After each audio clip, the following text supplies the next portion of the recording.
remains shrouded in mystery. We believe that if he had been of a different color, that this has been taken a lot more seriously. Quawan Bobby Charles went missing from his home October 30th.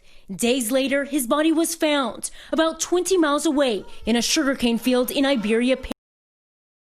One day, when the glory comes, it will be ours, it will be ours.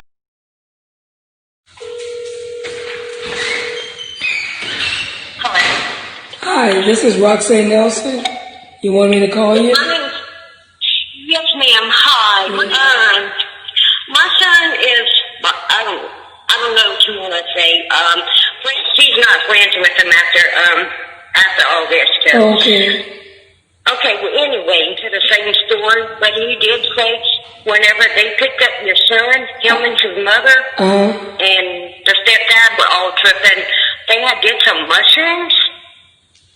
Those ones that are poisonous or whatever, they make you trip out or whatever. Oh, Lord, yeah. Well, they were all on mushrooms, not your son. I'm talking about Dave. So when we got there, he left. He said, "Oh, well, then he don't know anybody." So he kept changing his story.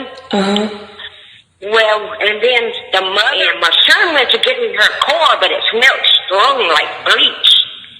And she told my son, she said, "You can't smoke in the car because we bleached it."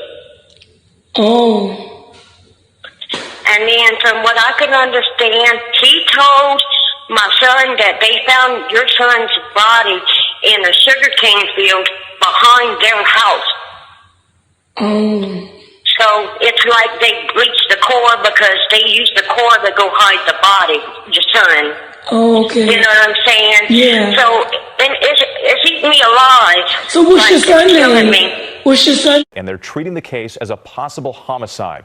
We want to warn you now, some of the details may be difficult to hear. And ABC's Elwin Lopez has more. What do we want? Justice! When do we want it? Now! This morning, outrage spilling over the small town of Baldwin, Louisiana, as the death of a 15-year-old boy perished. It takes time for some of this evidence to come forward because it takes a while for toxicology to come back. The local sheriff's department releasing new details to address public outrage, now calling it an active, ongoing homicide investigation, adding that video evidence shows Quawan alone near the area where he was later found dead. The case catching the eye of celebrities like Beyonce, paying tribute to him on her website. Over the weekend, a preliminary autopsy report listed the teen's cause of death as, quote, likely drowning. The 15-year-old's cousin says Charles's severely disfigured face tells a different story. His face tells it all. On the left side of his face, there is like a knot. On the right side, there's like a incision. The same coroner's report suggesting any injuries on his face happened after his death and, quote, are likely aquatic animal activity. A person that's deceased can't talk, so you don't know his side of the story. Justice for Quawan. In response to that preliminary autopsy report, the teen's family said in a statement that the water where he was found was ankle deep and that they believe he could not have drowned without outside influences. Now they are demanding a meeting with the sheriff no later than tomorrow. Guys? So many people watching this story. Elwin Lopez.